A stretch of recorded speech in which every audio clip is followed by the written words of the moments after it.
most people don't know that education is funded through predominantly, and if someone's listening and wants to kind of expand on that, but from my understanding, education or districts are funded by property taxes, Right. mostly property taxes, right?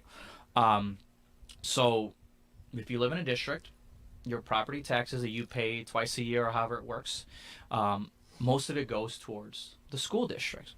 So if you have a school district where the housing, and property taxes are based on the value of your home. Right. So if you live in a district where most houses are, they're capped off at a certain value, they're not as, they're not as valued as other school districts where the houses are, you know, more expensive. The taxes are more. Right. So when you start to see neighborhoods where the houses are, $500,000 or more, White Eagle. yeah, Right. then you are seeing those property taxes are way higher. I got a friend that lives in White Eagle though, so shout out because the Yeah. pool parties are awesome. Yeah, right. That wasn't a diss. No. And it's just it's a fact, and Yeah. I think it's not a political fact. It's a fact. That's true. But then when you're in a neighborhood, let's say where the houses are average, under 200,000, Right.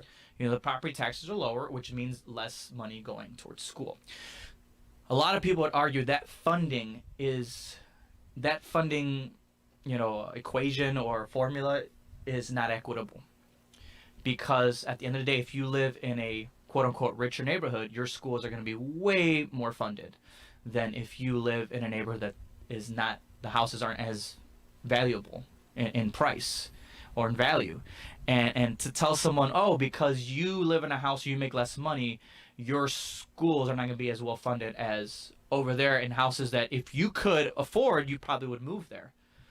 And it's no secret that when people look at when they're buying a house, if they have children or they want to have children, they're looking at the quality of the schools. Right. Right? I mean, I think every time I would see a sign that says, move here, excellent schools, or, top rated schools, and then they look it up. Oh, great. And who doesn't want their kids to go to a great school? Right. I envision, and other countries, especially if you look at like Finland, they've been able to master every school, public school is phenomenal. Because if I'm not mistaken, they're funded a lot also through federally, which Right. we are as well, but most of the funding comes locally. Right. And that's the other part of it is how are we funding schools from a federal perspective? And we know, especially right now, that schools funding always gets cut. And